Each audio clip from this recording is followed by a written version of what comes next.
Ya, mengenai jenis-jenis puasa, Pak Andreas. Iya. Kalau di Muslim kan itu waktunya mulai dari subuh sampai maghrib ya Pak ya. Kemudian jenisnya tidak makan, tidak minum ya Pak. Mm-mm. Kemudian ada juga kalau kita melihat di umat Katolik itu ada yang menjalankan puasa apa tidak makan daging gitu ya, Mm-mm. daging. Nah, itu kapan saatnya kita mau memilih jenis-jenis puasa itu dan sebaiknya itu berapa waktunya berapa lama ya, Pak Andreas? Itu dulu Pak, nanti kami ada lagi itu pertanyaan Pak. Ya, Baik. silakan Pak Andreas, langsung Ya, aja. Pak Tim, pertanyaan yang bagus sekali. Jadi kalau ditanya berapa lama, di dalam Alkitab itu tidak ada sebuah benang merah keharusan berapa lama, tergantung dari kebutuhan. Saya beri contoh konkret saja Pak. Ya, Pada waktu di dalam peristiwa di Nineve, Yunus itu, mereka memerintahkan bukan saja kepada penduduk, tetapi kepada binatang. Itu tidak makan, tidak minum dalam satu kurun waktu. Bapak bisa periksa di dalam kitab Nabi Yunus pasal yang ketiga ayat yang kelima. Orang Nineve percaya kepada Allah, lalu mereka mengumumkan puasa dan mereka baik orang dewasa maupun anak-anak mengenakan kain kabung. Jadi puasa di dalam pada zaman penduduk Nineve ini yang mendapatkan sebuah firman yang bahwa mereka akan dimusnahkan, mereka merendahkan diri. Jadi berpuasa tadi saya sudah sebutkan Pak. Puasa itu selain adalah menyangkal daging kita, menyangkal diri kita, itu adalah cara lain untuk kita merendahkan diri di hadapan Tuhan.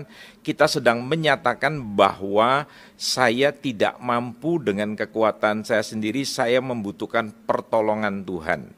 Nah, berapa lamanya itu tergantung Pak, kebutuhan Bapak. Saya beri contoh, pada waktu saya berada di sebuah negara, saya melihat satu keluarga, suami istri dengan dua anaknya, dengan satu anggota keluarga. Mereka sudah berada di sebuah tempat doa. Dan mereka sudah berpuasa pada waktu itu hari yang ke-11. Saya bertanya pada sang kepala keluarga, apa yang sedang terjadi pada keluarga Bapak? Lantas dia menunjukkan istrinya. Istrinya itu tidak bisa berdiri, jangankan berdiri, duduk saja itu mesti ditopang, mesti ada orang yang memegangnya. Jadi sepertinya tubuh itu tanpa tulang, jadi sangat lemah sekali. Jadi dia pokoknya tidak berdaya kalau tidak ada yang menopang. Nah kemudian keluarga ini mulai dari sakit penyakit istrinya mulai mempercayai Kristus. Dan mereka mulai mencari Tuhan dengan serius, mereka mulai berdoa, terus mereka mulai mendengar firman tentang puasa, maka mereka sepakat satu keluarga berpuasa. Saya tanya, berapa lama kalian akan berpuasa? Mereka jawab, belum tahu sampai istri saya disembuhkan. Nah saya tanya, selama 11 hari ini apa yang terjadi pada ibu? Istri Bapak, dia bilang gini, hari pertama kami bawa ke bukit doa ini Pak, istri saya ya terbaring lemah, nggak bisa apa-apa. Duduk tuh karena kami angkat, kami pegang. Sekarang Bapak lihat dia bisa duduk tanpa kami topang. Nah itulah betapa dahsyatnya puasa itu. Jadi puasa itu sebetulnya kalau digandeng dengan doa, atau doa digandeng dengan puasa, itu betul-betul, kan tadi saya sudah bilang Bang, puasa itu menandakan diri kita itu memasrahkan diri kepada Tuhan, kita merendahkan diri, menandakan bahwa kita itu tidak berdaya, kita tidak mampu, kita membutuhkan pertolongan Tuhan. Ternyata waktu kita merendahkan diri kita, di situ tangan Tuhan menjamah. Ya. Jadi jangan dibilang puasa itu nggak ada faedahnya. Kalau puasa itu nggak ada faedahnya, saya lebih suka nggak usah mengajarkan. Begitu. Puasa itu ada faedahnya. Pak. Ya. Begitu Pak Pak Timotius. Tim, ya, tadi yang disampaikan oleh Pak Andreas bahwa kalau kita lihat kan gini Pak Andreas, ada puasa biasa, ada puasa penuh, ada puasa sebagian katanya ya. Nah, kita lihat kan di kalau kita Musa pernah berpuasa 40 hari 40 malam. Puasa Daud itu ada yang tidak makan semalaman gitu ya. Puasa Elia ada 40 hari 40 malam. Puasa Esther 3 hari 3 malam. Puasa Ayub 7 hari 7 malam. Puasa Daniel 10 hari tadi Bapak sampaikan. Puasa Yunus 3 hari 3 malam. Dan puasa Niniwe tadi itu 40 hari 40 malam. Yeah. Nah, Pak Tim, Pak Timo, tadi ada pertanyaan lagi Pak Tim yang katanya mau disampaikan lagi. Silakan Pak Tim. Iya Pak Apostle dan Pak Andreas. Kita mencoba melihat di Matius 4 ayat 2 ya Pak. Setelah berpuasa 40 hari 40 malam, akhirnya laparlah Yesus Pak. Ya. Nah, pernah satu kali saya ngobrol-ngobrol dengan teman-teman. Iya Pak. Memberikan penjelasan bahwa Yesus itu memang bukan manusia. Itu adalah anak Allah yang memang kita percaya mempunyai kekuatan. Jadi puasa yang dijalani oleh Yesus itu ya pasti puasa makan dan minum gitu ya. Nah, mungkin pentafsiran yang tadi saya sampaikan, apakah pandangan lain dari Pak Andreas, Pak? Jadi kalau secara kesehatan Pak, puasa 40 hari itu sebaiknya dilakukan dengan minum. Begitu, bahkan biasanya ada orang selama 40 hari dia memantang makanan itu, dia hanya memakan misalnya dia cuma minum jus saja, tetapi dia tidak makan makanan yang berat begitu. Jadi memang harus kita belajar juga hukum kesehatannya harus kita pelajari juga. Biasanya Pak Timotius, kalau dibilang bahwa Yesus itu bisa puasa 40 hari karena dia adalah Tuhan, puasa 40 hari itu dilakukan juga oleh Musa yang notabene dia adalah manusia Pak. Dan puasa 40 hari itu juga dilakukan oleh orang-orang Yahudi. Pak, jangankan kita tidak makan selama 40 hari dan kita cuma memantang makanan-makanan tertentu. Kita selama 40 hari aja nggak boleh makan nasi aja, itu kita sudah sakau karbo Pak. Begitu. Saya sudah 3 bulan tidak makan nasi, tidak makan kentang, tidak makan umbi-umbian, tidak makan ketan dan turunannya. Itu pada beberapa hari kemudian saya melihat roti, saya melihat nasi, itu saya sakau.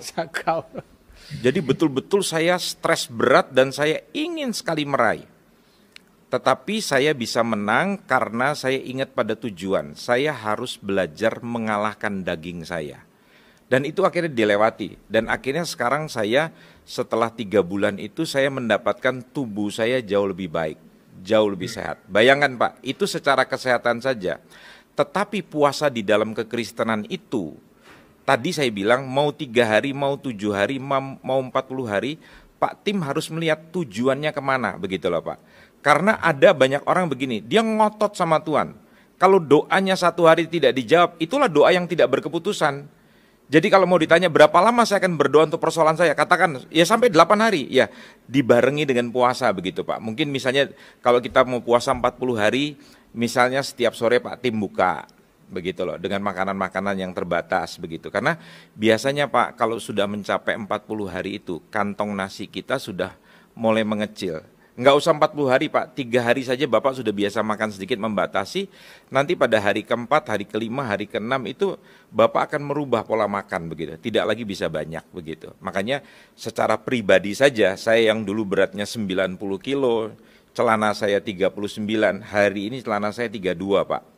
Berat badan saya 68,3 dari 90. Bagaimana caranya? Saya melakukan hukum kesehatan yang namanya puasa Pak, begitu, menyangkal diri. Tetapi faedahnya di dalam kekristenan itu luar biasa, membuat konsentrasi saya yang tadinya kepada makan, kesibukan saya kepada hal-hal yang daging tadi, toh saya tahu bahwa saya tidak akan makan. Jadi saya lebih konsen Bang kepada hal-hal yang sifatnya roh, begitu loh. Ya. Nah itu kira-kira manfaatnya Pak Tim. Oke Pak Tim, terima kasih Pak Tim atas partisipasinya. Mau berjelas lagi ya Pak Andreas ya. Oke. Yang tadi kan yang di Matius 4 ayat 2 loh Pak. bahwa Yesus berpuasa. Nah, kondisinya kan di padang gurun. Iya. Jadi memang pengertiannya puasa tidak makan, tidak minum ya Pak? Oh enggak. Tafsirannya itu banyak sekali Pak Tim. Tetapi pada umumnya begini, Yesus itu memang dia berpuasa tidak makan tapi dia masih minum Pak, begitu loh. Tetapi begini Pak, ini saya hubungkan karena puasa itu kan tidak boleh lepas dari kesehatan. Ya. Manusia Pak bisa tahan tidak makan tidak minum itu sampai dengan 7 hari, begitu. Yang paling ideal kalau tidak makan tidak minum itu 3 hari, begitu loh. Jadi kalau Bapak mau puasa 7 hari atau lebih dari 7 hari, 2 minggu, 14 hari atau 21 hari atau 40 hari. Puasanya Daniel itu aja 21 hari ataupun 10 hari itu dia hanya memantang makanan-makanan yang enak gitu loh Pak. Sekarang misalnya Pak Timotius sukanya makan apa? Soto, Lamongan begitu. Bapak senangnya makan bakpao. Nah itu dipantang Pak dalam satu kurun waktu begitu dan konsentrasi Bapak dalam doa. Nah itu luar biasa sekali. Jadi tidak ada masalah Bu kalau Bapak memantang makanan tetapi Bapak tetap minum boleh begitu. Ya. Itu Pak Itu Tim. Pak Tim. Ya. Baik, terima kasih Pak Tim. Terima kasih. Terima kasih Pak Des. Terima kasih. Terima kasih. Tuhan berkati ya Pak.